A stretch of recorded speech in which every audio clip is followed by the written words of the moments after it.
Is Redding, California the right place for you and your family? Well, I don't know for sure, but I can guarantee you that this video will help you get a better idea. Welcome back to Moving to Redding. If we haven't met yet, my name is Sam Wiseman, your Redding local guide and real estate professional. And if you're looking for more information on this fine little city, be sure to text me the word Redding and subscribe for more Redding content. Alright, I want to waste no time getting into this video because we're going to get into the pros and the cons, the good and the bad of living here in Redding, California.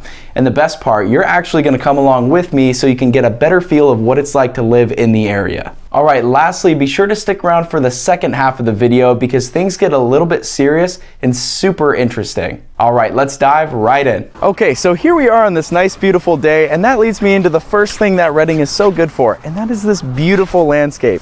Simply put, Redding is basically Mother Nature's favorite child. And nature isn't something that we just look at from our windows, it's a full-blown lifestyle. There's just about every landscape that a nature lover could be looking for around here, and weekends are for hitting the trails, having a picnic by the river, and just really enjoying those sunrises and sunsets that Redding's known for. Imagine waking up every day to this.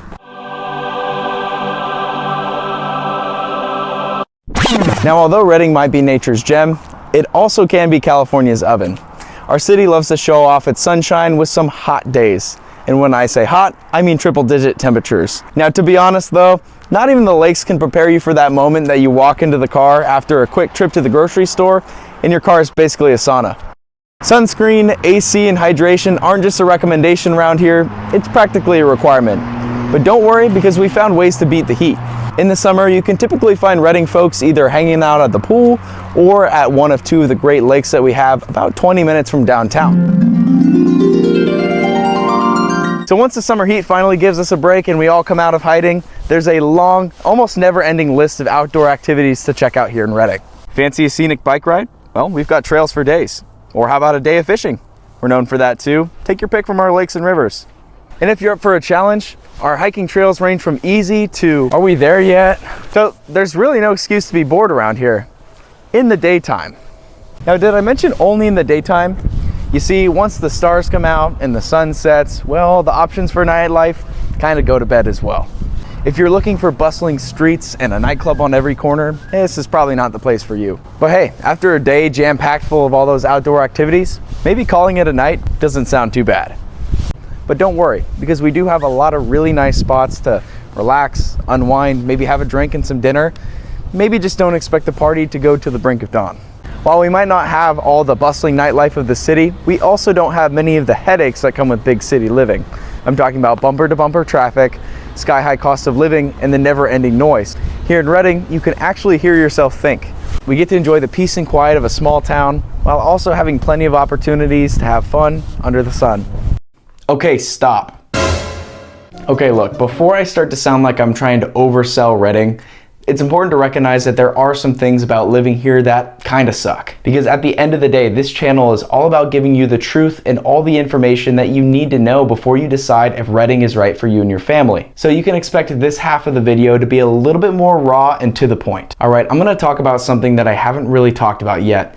And if you read headlines or if you read comments, you'll quickly find out that crime tends to be a talking point. And it's not really always easy for me to talk about this just because my admiration for the city is so high. Depending on where you look, you'll probably find reports that list Redding's crime rate to be above the national average. Now, no matter where you live, safety should probably be the #1 concern, and I encourage you to do your own research. Now, as you know, numbers don't lie, but they don't always tell the whole story. And if you live here in the area, you may or you may not be surprised about the higher than average crime rate. But honestly, my experience being born and raised here is that I do feel safer here than I do in most cities, and a lot of other people tend to feel the same way. I personally believe that most people around here are good and do like to help one another out and look out for each other. And just like anywhere else, there's plenty of good areas to focus on, and there's also some bad areas that you should probably stay away from.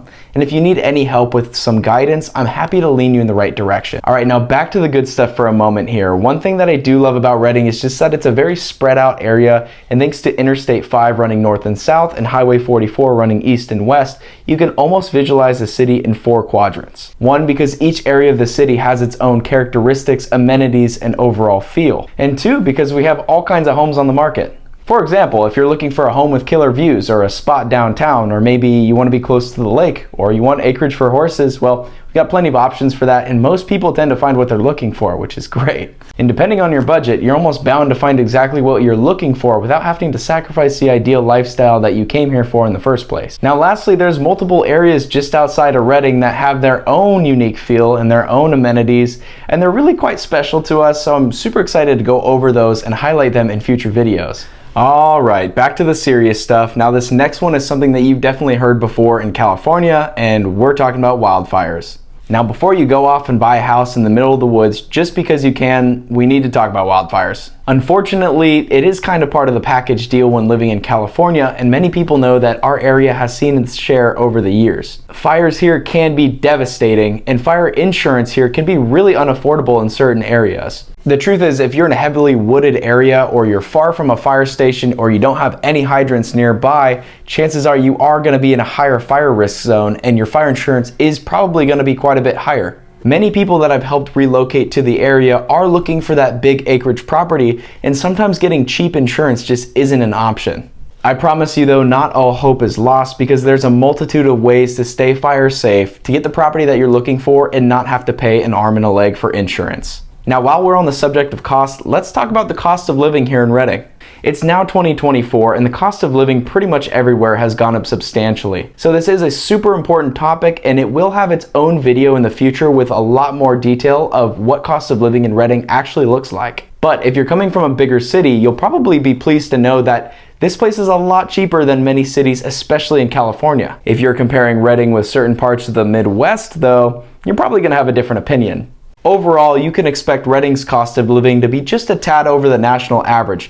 Now don't worry, because you don't have to be a total baller to enjoy what Reading has to offer here. Lastly, when it comes to real estate, at the time of this video, the average home price tends to be right around $380,000, but there are many homes that are well below and well above that price point. And on this channel, you can expect a variety of different home tours with different price points in different areas, and you can really see what calls to you. All right, now the last con of this video. The truth is, Reading's just not for everybody. But that's actually part of its charm.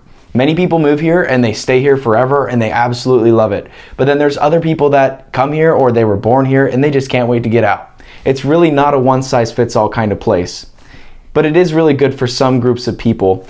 For example, if you're the type of person, as cheesy as it sounds, who enjoys nature over neon lights, community over crowds, and overall you just like a place that has a little bit of peace and quiet while still offering plenty of things to do, well, you might be the type of person who will find Reading the perfect place to call home.